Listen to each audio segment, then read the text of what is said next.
Boa tarde. Estamos iniciando esta aula de teologia, livros históricos. É muito importante conhecer os profetas ou os autores dos livros da vida, dos livros da Bíblia, né?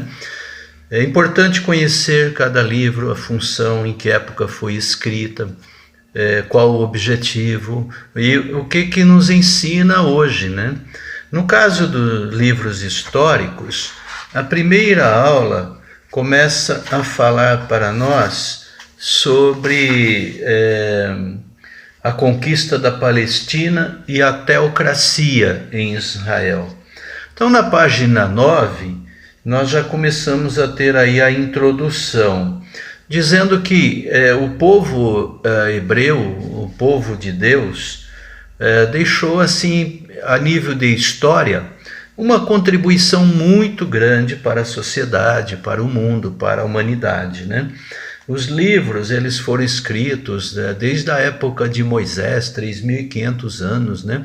Então a Bíblia é assim, além de ser a nossa palavra de vida, a nossa regra de fé, é também, sem dúvida, um livro para a história da humanidade valiosíssimo, né? Então, ele começa contando por que profetas históricos, né? Ou livros históricos, né? Mais precisamente. Livros históricos, porque conta realmente a história do povo de Deus. Obviamente, né?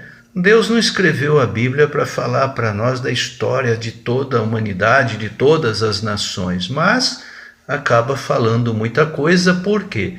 Porque fala do povo escolhido de Deus e do projeto que Deus tem para nós. Então, o livro, também chamado de Batalhas do Senhor, traz a história das guerras, das conquistas, né? E então começa aí na página 9 a origem do mundo até a época do cristianismo, é onde trata a Bíblia e esses livros também chamados de históricos, né? Aí na página 10 ele fala bem que o objetivo dos autores bíblicos não é escrever história no sentido exato da palavra, nem ao menos narrar algo para satisfazer o que o homem busca saber. Ao invés disso, eles desejam mostrar o agir de Deus na sociedade e na vida de Israel.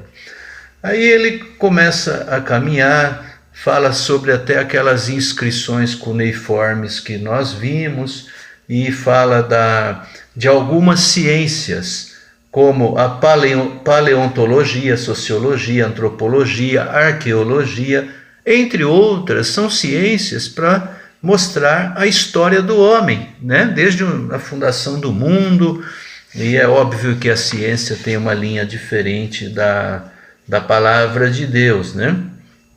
Mais uma vez ele fala aqui que a Bíblia ela tem escrito desde 1500 anos antes de Cristo, e nós já estudamos essa matéria. Quem ainda não viu a bibliologia vai ter a oportunidade de estudar, mas nada impede de continuar esta matéria.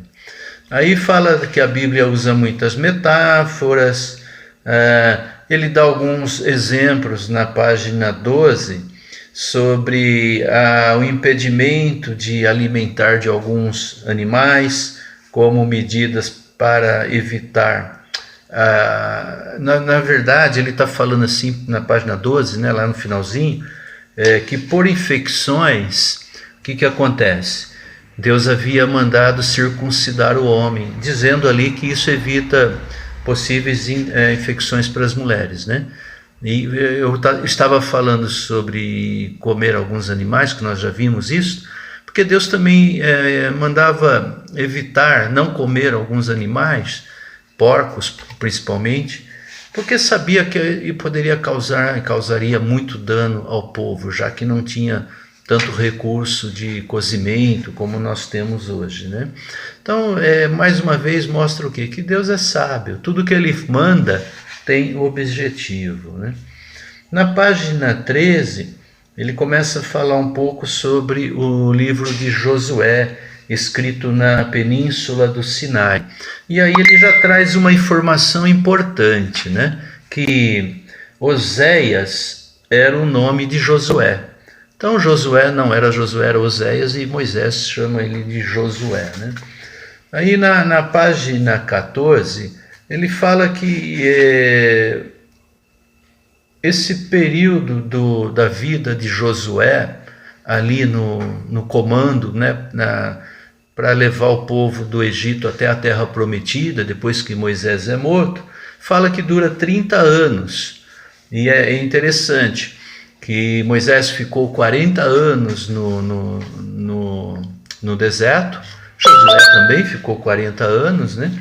Então ele alega que quando Josué ele vai para o deserto, né?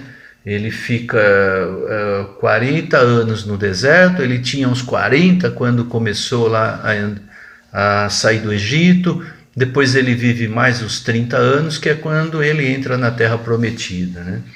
É muito interessante essa explicação. Hein? Fala também na página 14 sobre o que significa Oséias e Yavé, né? Josué significa Yavé, que é a salvação, Oséias também significa salvação, e até interessante, quando Moisés muda o nome de Josué, é como se Moisés dissesse: ô Josué, a salvação é Jeová, não é você, né? Então Josué tem essa conotação, o Senhor é a salvação, né? Muito bacana.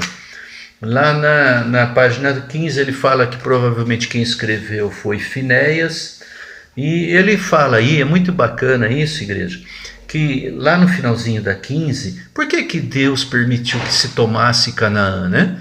Por causa que Canaã tinha muito pecado, eu já falei sobre isso, né? Hostilidade, idolatria, imoralidade, né?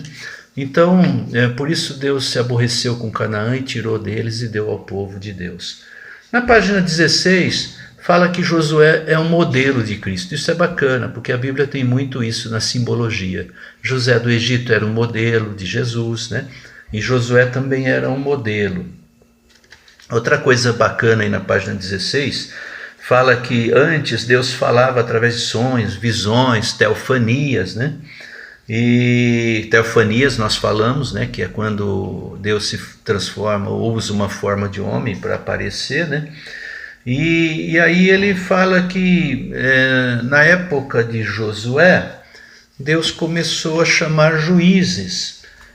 Lá na página 17, eles falam mais uma vez lá que os sacerdotes, inclusive de Canaã, ele comenta que eram homossexuais, sodomitas, prostituíam-se, sendo que nos cultos crianças eram mortas, né? Então isso aborreceu a Deus, né? Por isso que Deus exterminou Canaã, falou: mata tudo, extermina, porque o pecado era realmente muito sério. Deus inclusive fala: não se misturem com esse povo, né? E aí ele começa a falar mais algumas coisas, fala que Deus porque Deus é o dono de tudo, né? Então Deus tem o direito. Lá na página 18, ele continua falando que, interessante, que o povo que estava agora na Canaã, né, que atravessou o Jordão, eles nunca tinham visto o mar abrir, porque era aquela geração de homens que, os homens acima de 40 anos tinham morrido no deserto por causa da rebelião. Então eram jovens, homens, adolescentes, homens que foram crescendo, mas não tinham visto o Mar Vermelho aberto. E eles veem o Jordão se abrir, né? Aí ele fala várias coisas, aí ele faz algumas similaridades entre 3 dias, a morte de Jesus com 3 dias, fala do escarlate, do carmesim. Aí tem algumas coisas aí que vale a pena você dar uma boa lida. Fala da questão quando o sol parou, né? O sol se deteve em Gibeon. Aí na página 19 ele fala que Davi começou a reinar 400 anos depois que Israel conquistou completamente a terra. Fala que o povo não havia conquistado toda a terra. Na página 20 fala sobre, aí começa realmente a falar sobre o livro de Juízes, chamando eles de heróis. Fala que foram 14 os juízes que Israel teve, né? Israel e Judá na época ainda era tudo junto, né? E Samuel, o ilustre que ele fala aqui, foi o último juiz de Israel. Também Samuel também é considerado profeta, né? E aí ele fala a relação de todos os juízes, o tempo contra quem eles lutaram. E fala da história, inclusive, de Abimeleque, né? Abimeleque. Lá na página 21, fala de juízes menores e juízes maiores. Esse menores e maiores, ele explica, não é porque é melhor ou, menor, ou menos importante ou mais importante, mas por causa do volume de escritos. Ou seja, traduzindo, né? Quem escreveu muitas folhas são maiores, quem escreveu poucas são menores, é isso que ele quer dizer. Aí ele fala o nome de juízes no hebraico, sofetim, e kritai no grego. Mas os dois significam juízes ou líderes executivos. Depois, aí ele começa a falar um pouco de Samuel, o período, e vai para a página 22. Ele fala que os juízes dominaram por 320 anos. E aí ele fala o período entre 320 e 360 anos, né? Ele conclui isso. E o versículo-chave, isso é muito importante. Naqueles dias não havia rei em Israel. Cada um fazia o que achava mais reto. O povo se desvirtuou, saiu da presença de Deus, né? E ele faz uma relação de opressão, apostasias, opressões e libertações. 777. Que é um número simbólico na Bíblia também, né? Então aí ele continua, ele fala que o objetivo era que eles eram um povo que pertencia ao Senhor, povo de Deus, era separado, e que eles deviam exterminar os adversários, que nem fizeram isso em quantidade. Depois na página 23, fala lá que o povo era santo, deveria ser separado, e fala os períodos, né, os 3 períodos ali, pós-morte de Josué, período das apostasias e o período da confusão e anarquia. Depois ele continua falando que eles haviam perdido o nacionalismo, aquela ideia de que somos um povo criado por Deus, e também que devia servir somente a Deus. Aí o livro de Juízes é uma sucessão de pecados e arrependimento. Pecados e arrependimentos, né? Isso o livro nos ensina, né? Que nós não podemos ser como as ondas do mar, vai e volta, né? Tem pessoas que estão sempre errando e sempre voltando, já viu isso? Pois é, o livro de Juízes mostra esse povo para a gente, né? E aí, lá na página 25, fala do voto de Jefité, lembra? Eu até comentei isso com a Penha na última aula, né? Nem tudo na Bíblia a gente vai ter certeza, viu? E você olhando aí o voto de Jefité, veja que interessante na página 25. Existem 2 correntes, como eu sempre falo, tem 2 linhas de teologia. Uma que acredita que Jefité sacrificou a filha e outra que acredita que Jefité não sacrificou a filha. Veja que para um ou para outro há defesas boas, bíblicas. Então são bem embasadas. Então, resumindo, você acredite se ele matou ou não de acordo com a sua convicção. Há argumentos para os 2. Como que eu digo sempre, não pregue que matou nem que não matou, tá? Diga que existem as 2 correntes. Mas é muito interessante esse embasamento que ele faz, né? E depois, na página 28, traz uma tabela muito bacana aí sobre todos os juízes de Israel. Ok? Então, queridos, fique com este estudo. Leiam 3, 4, 5 vezes. Qualquer dúvida, poste lá no grupo de teologia.